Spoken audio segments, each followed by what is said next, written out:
Chapter 12. Cry of the Hunters. Ralph lay in a covert, wondering about his wounds. The bruised flesh was inches in diameter over his right ribs, with a swollen and bloody scar where the spear had hit him. His hair was full of dirt and tapped like the tendrils of a creeper. All over he was scratched and bruised from his flight through the forest. By the time his breathing was normal again, he had worked out that bathing these injuries would have to wait. How could you listen for naked feet if you were splashing in water? How could you be safe by the little stream or on the open beach? Ralph listened. He was not really far from the castle rock, and during the first panic, he had thought he heard sounds of pursuit. But the hunters had only sneaked into the fringes of the greenery, retrieving spears perhaps, and then had rushed back to the sunny rock as if terrified of the darkness under the leaves. He had even glimpsed one of them, striped brown, black, and red, and had judged that it was Bill. But really, thought Ralph, this was not Bill. This was a savage whose image refused to blend with that ancient picture of a boy in shorts and shirt. The afternoon died away. The circular spots of sunlight moved steadily over green fronds and brown fiber, but no sound came from behind the rock. At last Ralph wormed out of the ferns and sneaked forward to the edge of that impenetrable thicket that fronted the neck of land. He peered with elaborate caution between branches at the edge and could see Robert sitting on guard at the top of the cliff. He held a spear in his left hand and was tossing up a pebble and catching it again with the right. Behind him, a column of smoke rose thickly, so that Ralph's nostrils flared and his mouth dribbled. He wiped his nose and mouth with the back of his hand, and for the first time since the morning felt hungry. The tribe must be sitting round the gutted pig, watching the fat ooze and burn among the ashes. They would be intent. Another figure, an unrecognizable one, appeared by Robert and gave him something, then turned and went back behind the rock. Robert laid his spear on the rock beside him and began to gnaw between his raised hands. So the feast was beginning, and the watchman had been given his portion.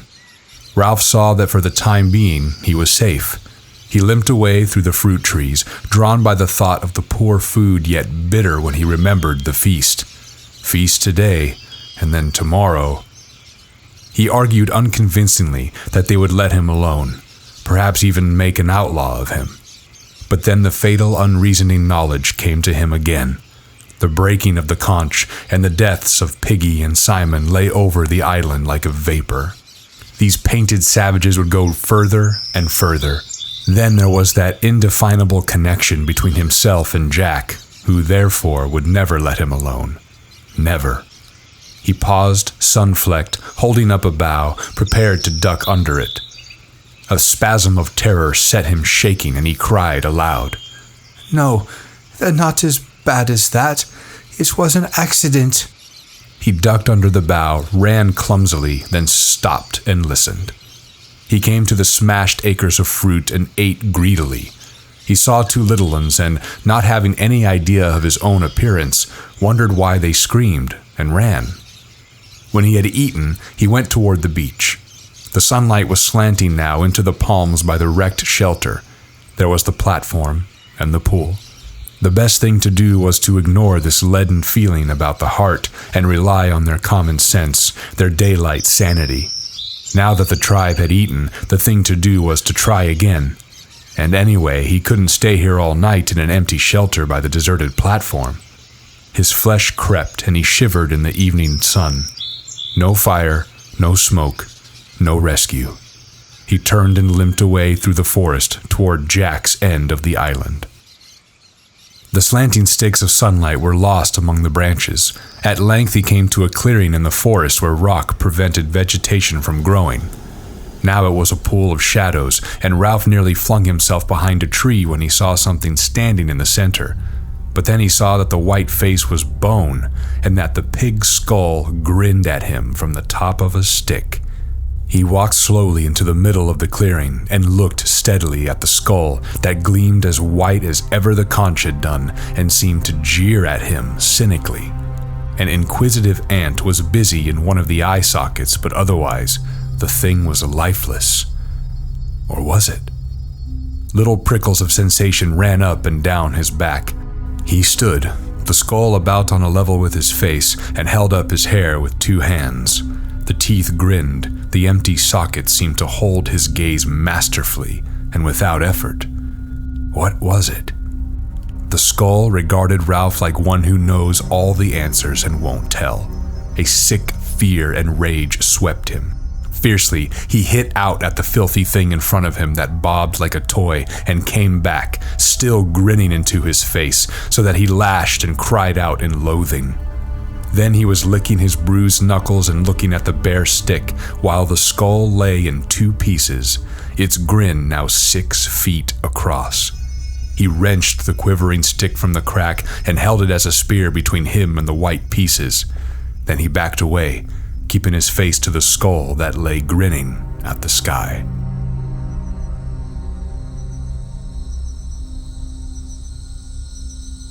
When the green glow had gone from the horizon and night was fully accomplished, Ralph came again to the thicket in front of the castle rock.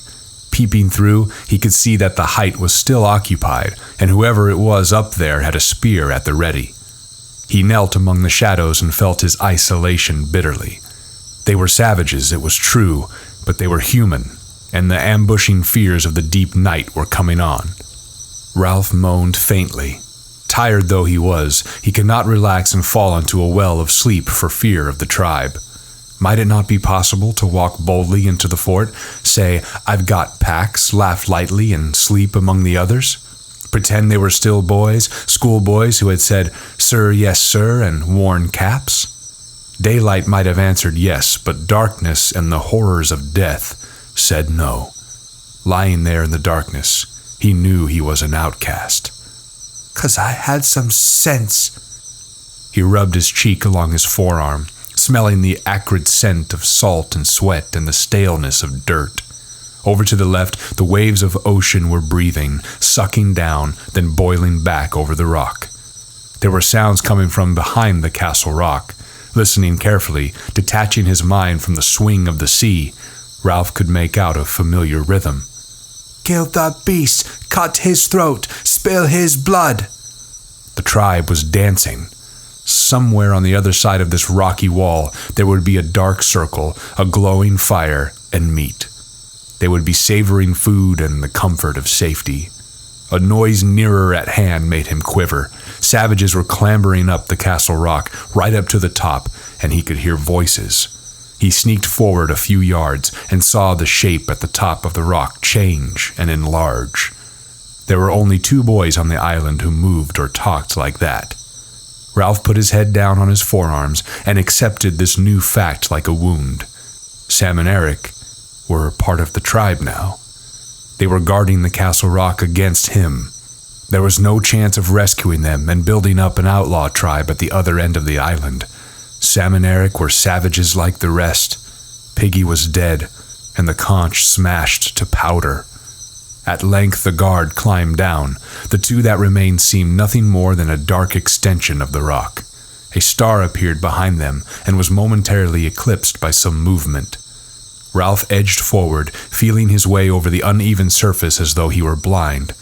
There were miles of vague water at his right, and the restless ocean lay under his left hand, as awful as the shaft of a pit. Every minute the water breathed round the death rock and flowered into a field of whiteness.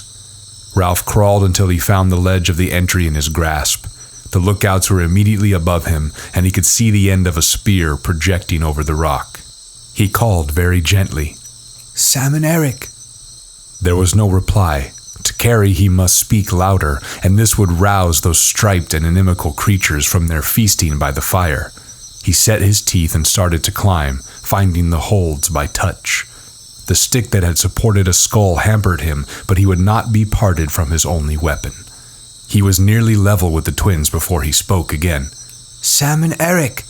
He heard a cry and a flurry from the rock. The twins had grabbed each other and were gibbering. "It's me, Ralph." Terrified that they would run and give the alarm, he hauled himself up until his head and shoulders stuck over the top. Far below his armpit, he saw the luminous flowering round the rock. "It's only me, Ralph." At length they bent forward and peered in his face. We thought it was. We didn't know what it was. We thought. Memory of their new and shameful loyalty came to them. Eric was silent, but Sam tried to do his duty. You got to go, Ralph. You go away now. He wagged his spear and essayed fierceness. You shove off, see? Eric nodded agreement and jabbed his spear in the air. Ralph leaned on his arms and did not go. I came to see you two. His voice was thick. His throat was hurting him now, though it had received no wound. I came to see you two. Words could not express the dull pain of these things. He fell silent, while the vivid stars were split and danced all ways. Sam shifted uneasily. Honest, Ralph, you'd better go. Ralph looked up again. You two aren't painted. How can you, if it were light? If it were light, shame would burn them at admitting these things. But the night was dark. Eric took up, and then the twins started their antiphonal speech. You got to go because it's not safe. They made us. They hurt us. Who? Jack? Oh, no. They bent to him and lowered their voices. Push off, Ralph. It's a tribe. They made us. We couldn't help it. When Ralph spoke again, his voice was low and seemed breathless. What have I done? I liked him, and I wanted us to be rescued. Again, the stars spilled about the sky. Eric shook his head earnestly.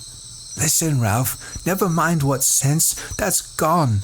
Never mind about the chief. You got to go for your own good. The chief and Roger. Yes, Roger. They hate you, Ralph. They're going to do you. They're going to hunt you tomorrow. But why? I don't know. And Ralph, Jack, the chief, says it'll be dangerous, and we've got to be careful and throw our spears like at a pig. We're going to spread out in a line across the island. We're going forward from this end until we find you. We've got to give signals like this. Eric raised his head and achieved a faint ululation by beating on his open mouth. Then he glanced behind him nervously. Like that. Only louder, of course. But I've done nothing, whispered Ralph urgently. I only wanted to keep up a fire. He paused for a moment, thinking miserably of the morrow. A matter of overwhelming importance occurred to him. What are you? He could not bring himself to be specific at first, but then fear and loneliness goaded him.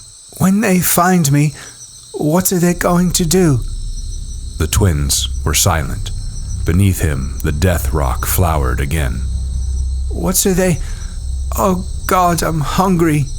The towering rock seemed to sway under him. Well, what?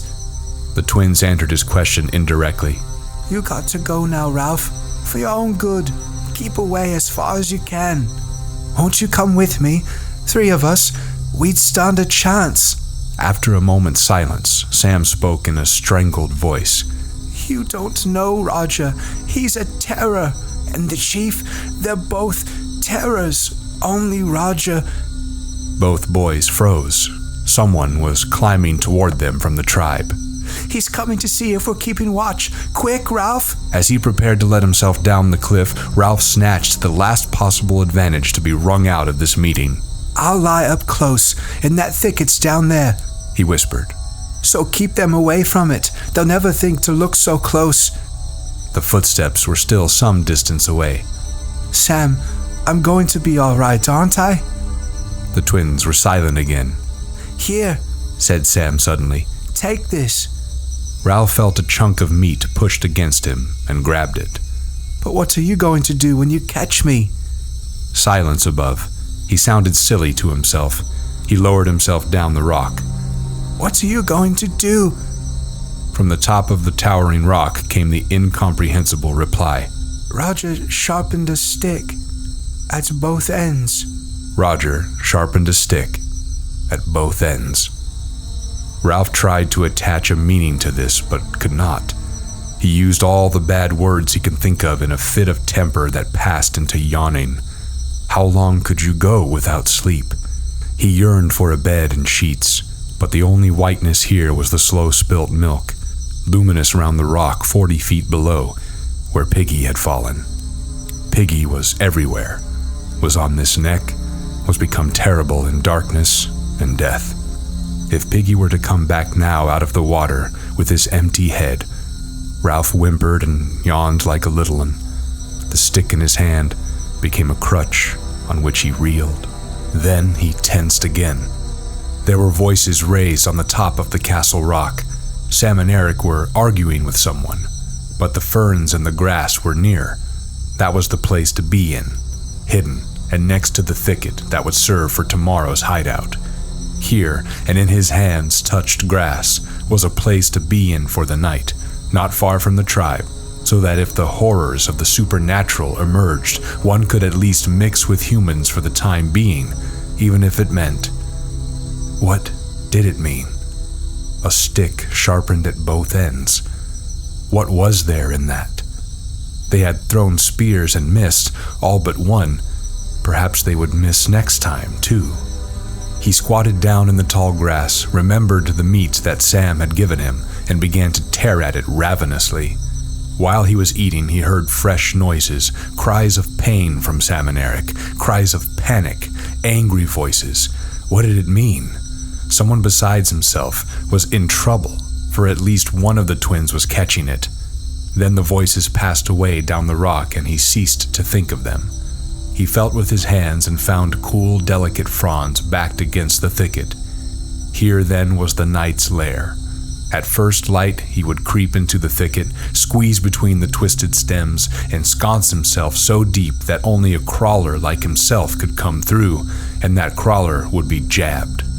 There he would sit, and the search would pass by him, and the cordon waver on, ululating along the island, and he would be free. He pulled himself between the ferns, tunneling in. He laid the stick beside him, and huddled himself down in the blackness. One must remember to wake at first light in order to diddle the savages, and he did not know how quickly sleep came and hurled him down a dark interior slope.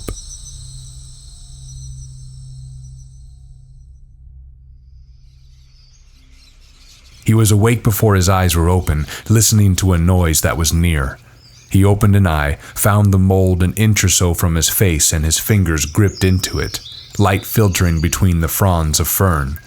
He had just time to realize that the age-long nightmares of falling and death were past, and that the morning was come when he heard the sound again. It was an ululation over by the seashore, and now the next savage answered, and the next. The cry swept by him across the narrow end of the island from sea to lagoon, like the cry of a flying bird. He took no time to consider, but grabbed his sharp stick and wriggled back among the ferns. Within seconds he was worming his way into the thicket, but not before he had glimpsed the legs of a savage coming toward him. The ferns were thumped and beaten, and he heard legs moving in the long grass. The savage, whoever he was, ululated twice, and the cry was repeated in both directions, then died away. Ralph crouched still, tangled in the ferns, and for a time he heard nothing. At last he examined the thicket itself. Certainly no one could attack him here, and moreover, he had a stroke of luck. The great rock that had killed Piggy had bounded into this thicket and bounced there, right in the center, making a smashed space a few feet in extent each way. When Ralph had wriggled into this, he felt secure and clever. He sat down carefully among the smashed stems and waited for the hunt to pass. Looking up between the leaves, he caught a glimpse of something red. That must be the top of the castle rock, distant and unmenacing. He composed himself triumphantly to hear the sounds of the hunt dying away. Yet no one made a sound, and as the minutes passed in the green shade, his feeling of triumph faded. At last, he heard a voice. Jack's voice, but hushed. "Are you certain?" The savage addressed said nothing. Perhaps he made a gesture. Roger spoke. "If you're fooling us." Immediately after this, there came a gasp and a squeal of pain. Ralph crouched instinctively. One of the twins was there outside the thicket, with Jack and Roger. "You're sure he meant in there?" The twin moaned faintly and then squealed again. "He meant he'd hide in there?" Yes, oh." Silver laughter scattered among the trees. So they knew. Ralph picked up his stick and prepared for battle. But what could they do? It would take them a week to break a path through the thicket, and anyone who wormed his way in would be helpless. He felt the point of his spear with his thumb and grinned without amusement. Whoever tried that would be stuck, squealing like a pig. They were going anyway, back to the tower rock. He could hear feet moving and then someone sniggered. They came again, that high bird-like cry that swept along the line. So some were still watching for him. But some... There was a long, breathless silence. Ralph found that he had bark in his mouth from the gnawed spear. He stood and peered upwards to the castle rock. As he did so, he heard Jack's voice from the top. "Heave! Heave! Heave!" The red rock that he could see at the top of the cliff vanished like a curtain, and he could see figures and blue sky. A moment later, the earth jolted. There was a rushing sound in the air, and the top of the thicket was cuffed as with a gigantic hand. The rock bounded on, thumping and smashing toward the beach, while a shower of broken twigs and leaves fell on him. Beyond the thicket, the tribe was cheering. Silence again. Ralph put his fingers in his mouth and bit them. There was only one other rock up there that they might conceivably move, but that was half as big as a cottage, big as a car, a tank. He visualized its probable progress with agonizing clearness, that one would start slowly, drop from ledge to ledge, trundle across the neck like an outsized steamroller. "Heave! Heave! Heave!" Ralph put down his spear, then picked it up again. He pushed his hair back irritably, took 2 hasty steps across the little space, and then came back. He stood looking at the broken ends of branches. Still silence. He caught sight of the rise and fall of his diaphragm and was surprised to see how quickly he was breathing. Just left of center, his heartbeats were visible. He put the spear down again. "Heave! Heave! Heave!" A shrill, prolonged cheer. Something boomed up on the red rock. Then the earth jumped and began to shake steadily, while the noise as steadily increased. Ralph was shot into the air, thrown down, dashed against branches. At his right hand and only a few feet away, the whole thicket bent, and the roots screamed as they came out of the earth together. He saw something red that turned over slowly as a mill wheel. Then the red thing was past, and the elephantine progress diminished toward the sea. Ralph knelt on the plowed-up soil and waited for the earth to come back. Presently, the white broken stumps, the split sticks, and the tangle of the thicket refocused. There was a kind of heavy feeling in his body where he had watched his own pulse. Silence again. Yet not entirely so. They were whispering out there, and suddenly the branches were shaken furiously at 2 places on his right. The pointed end of a stick appeared. In panic, Ralph thrust his own stick through the crack and struck with all his might. "Ah!" His spear twisted a little in his hands, and then he withdrew it again. "Oh! Oh!" Someone was moaning outside, and a babble of voices rose. A fierce argument was going on, and the wounded savage kept groaning. Then, when there was silence, a single voice spoke, and Ralph decided that it was not Jack's. "See, I told you, he's dangerous." The wounded savage moaned again. What else? What next? Ralph fastened his hands around the chewed spear and his hair fell. Someone was muttering only a few yards away toward the castle rock. He heard a savage say "No" in a shocked voice, and then there was suppressed laughter. He squatted back on his heels and showed his teeth at the wall of branches. He raised his spear, snarled a little, and waited.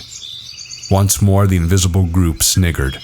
He heard a curious trickling sound, and then a louder crepitation as if someone were unwrapping great sheets of cellophane. A stick snapped, and he stifled a cough. Smoke was seeping through the branches in white and yellow wisps. The patch of blue sky overhead turned to the color of a storm cloud, and then the smoke billowed round him. Someone laughed excitedly, and a voice shouted, "Smoke!" He wormed his way through the thicket toward the forest, keeping as far as possible beneath the smoke. Presently he saw open space and the green leaves of the edge of the thicket. A smallish savage was standing between him and the rest of the forest, a savage striped red and white and carrying a spear.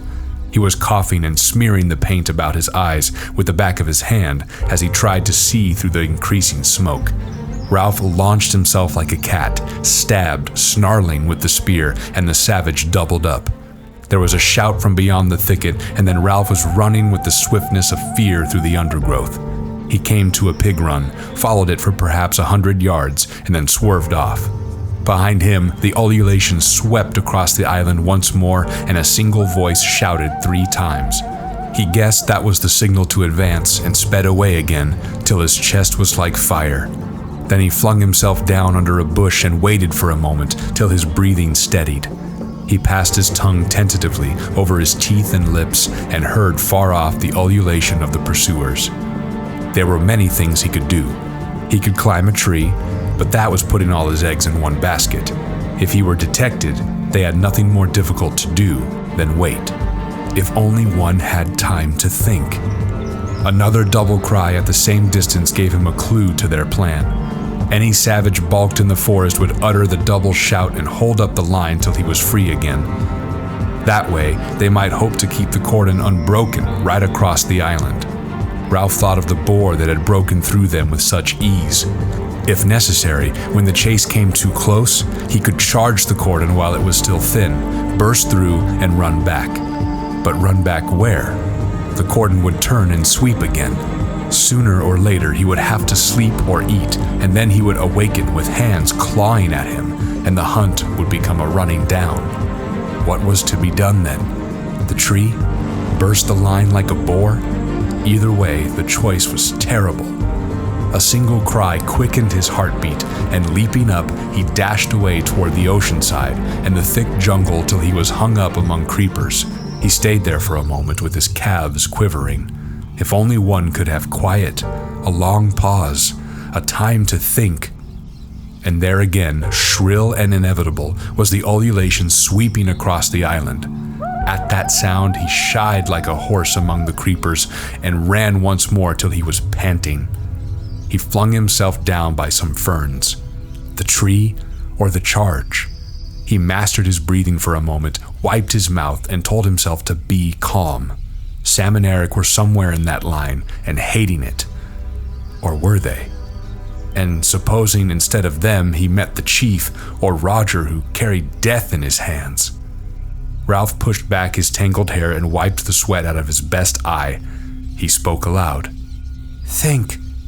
What was the sensible thing to do? There was no piggy to talk sense. There was no solemn assembly for debate nor dignity of the conch. Think. Most, he was beginning to dread the curtain that might waver in his brain, blacking out the sense of danger, making a simpleton of him.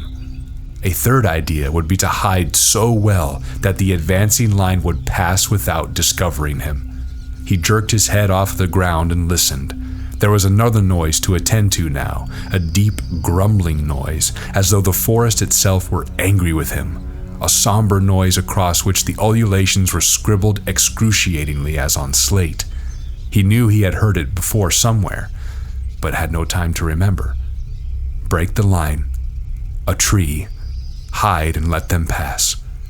A nearer cry stood him on his feet, and immediately he was away again, running fast among the thorns and brambles. Suddenly he blundered into the open. He found himself again in that open space.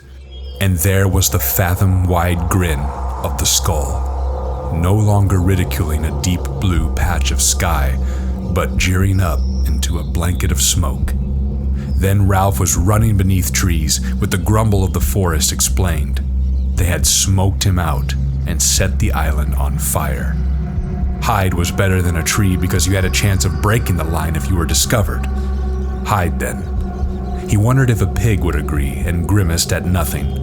Find the deepest thicket, the darkest hole on the island, and creep in. Now, as he ran, he peered about him. Bars and splashes of sunlight flitted over him, and sweat made glistening streaks on his dirty body. The cries were far now, and faint. At last he found what seemed to him the right place, though the decision was desperate. Here, bushes and a wild tangle of creeper made a mat that kept out all the light of the sun. Beneath it was a space, perhaps a foot high, though it was pierced everywhere by parallel and rising stems. If you wormed into the middle of that, you would be 5 yards from the edge and hidden, unless the savage chose to lie down and look for you, and even then, you would be in darkness. and if the worst happened and he saw you, then you had a chance to burst out at him, fling the whole line out of step, and double back. Cautiously, his stick trailing behind him, Ralph wormed between the rising stems. When he reached the middle of the mat, he lay and listened. The fire was a big one, and the drumroll that he had thought was left so far behind was nearer. Couldn't a fire outrun a galloping horse?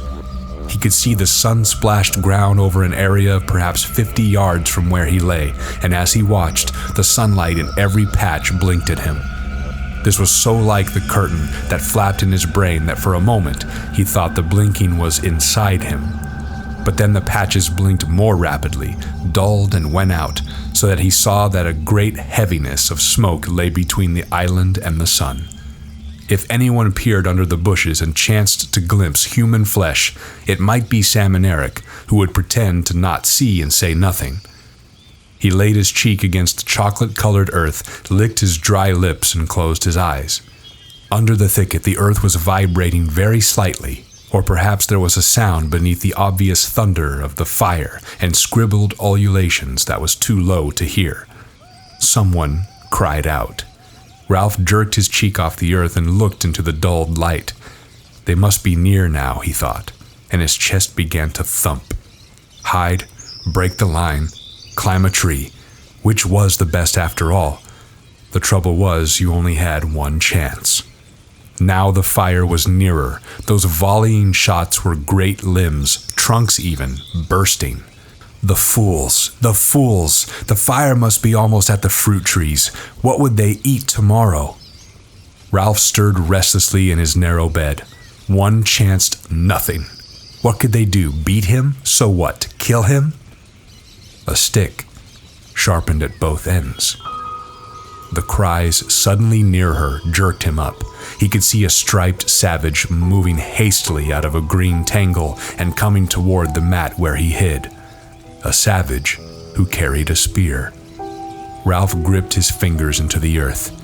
Be ready now, in case. Ralph fumbled to hold his spear so that it was point foremost, and now he saw that the stick was sharpened at both ends. The savage stopped 15 yards away and uttered his cry. Perhaps he can hear my heart over the noises of the fire. Don't scream. Get ready. The savage moved forward so that you could only see him from the waist down. That was the butt of his spear. Now you could see him from the knee down. Don't scream. A herd of pigs came squealing out of the greenery behind the savage and rushed away into the forest. Birds were screaming, mice shrieking, and a little hopping thing came under the mat and cowered. 5 yards away, the savage stopped, standing right by the thicket, and cried out. Ralph drew his feet up and crouched. The stake was in his hands, the stake sharpened at both ends, the stake that vibrated so wildly that grew long, short, light, heavy, light again. The ululation spread from shore to shore. The savage knelt down by the edge of the thicket, and there were lights flickering in the forest behind him. You could see a knee disturb the mold. Now the other. 2 hands. A spear. A face. The savage peered into the obscurity beneath the thicket. You could tell that he saw light on this side and on that, but not in the middle. There. In the middle was a blob of dark, and the savage wrinkled up his face, trying to decipher the darkness. The seconds lengthened. Ralph was looking straight into the savage's eyes. Don't scream. You'll get back. Now he's seen you. He's making sure. A stick sharpened. Ralph screamed, a scream of fright and anger and desperation. His legs straightened. The screams became continuous and foaming. He shot forward, burst the thicket, was in the open, screaming, snarling, bloody. He swung the stake and the savage tumbled over, but there were others coming toward him, crying out. He swerved as a spear flew past and then was silent, running. All at once, the lights flickering ahead of him merged together. The roar of the forest rose to thunder, and a tall bush directly in his path burst into a great fan-shaped flame. He swung to the right, running desperately fast, with the heat beating on his left side and the fire racing forward like a tide. The ululation rose behind him and spread along, a series of short, sharp cries, the sighting call. A brown figure showed up at his right and fell away. They were all running, all crying out madly. He could hear them crashing in the undergrowth, and on the left was the hot, bright thunder of the fire. He forgot his wounds, his hunger and thirst, and became fear. Hopeless fear on flying feet, rushing through the forest toward the open beach. Spots jumped before his eyes and turned into red circles that expanded quickly till they passed out of sight. Below him, someone's legs were getting tired, and the desperate ululation advanced like a jagged fringe of menace and was almost overhead. He stumbled over a root, and the cry that pursued him rose even higher. He saw a shelter burst into flames, and the fire flapped at his right shoulder, and there was the glitter of water. Then he was down, rolling over and over in the warm sand, crouching with arm to ward off, trying to cry for mercy. He staggered to his feet, tensed for more terrors, and looked up at a huge peaked cap. It was a white-topped cap, and above the green shade of the peak was a crown, an anchor, gold foliage. He saw white drill, epaulettes, a revolver, a row of gilt buttons down the front of a uniform. A naval officer stood on the sand, looking down at Ralph in wary astonishment. On the beach behind him was a cutter, her bows hauled up and held by 2 ratings. In the stern sheets, another rating held a submachine gun. The ululation faltered and died away. The officer looked at Ralph doubtfully for a moment, then took his hand away from the butt of the revolver. "Hello?" Squirming a little, conscious of his filthy appearance, Ralph answered shyly. Hello? The officer nodded, as if a question had been answered. "Are there any adults, any grown-ups with you?" Dumbly, Ralph shook his head. He turned a half-pace on the sand. A semicircle of little boys, their bodies streaked with colored clay, sharp sticks in their hands, were standing on the beach making no noise at all. "Fun and games," said the officer. The fire reached the coconut palms by the beach and swallowed them noisily. A flame, seemingly detached, swung like an acrobat and licked up the palm heads on the platform. The sky was black. The officer grinned cheerfully at Ralph. "We saw your smoke. What have you been doing, having a war or something?" Ralph nodded. The officer inspected the little scarecrow in front of him. The kid needed a bath, a haircut, a nose wipe, and a good deal of ointment. "Nobody killed, I hope? Any dead bodies?" Only 2, and they've gone. The officer leaned down and looked closely at Ralph. 2? Killed? Ralph nodded again. Behind him, the whole island was shuddering with flame. The officer knew as a rule when people were telling the truth. He whistled softly.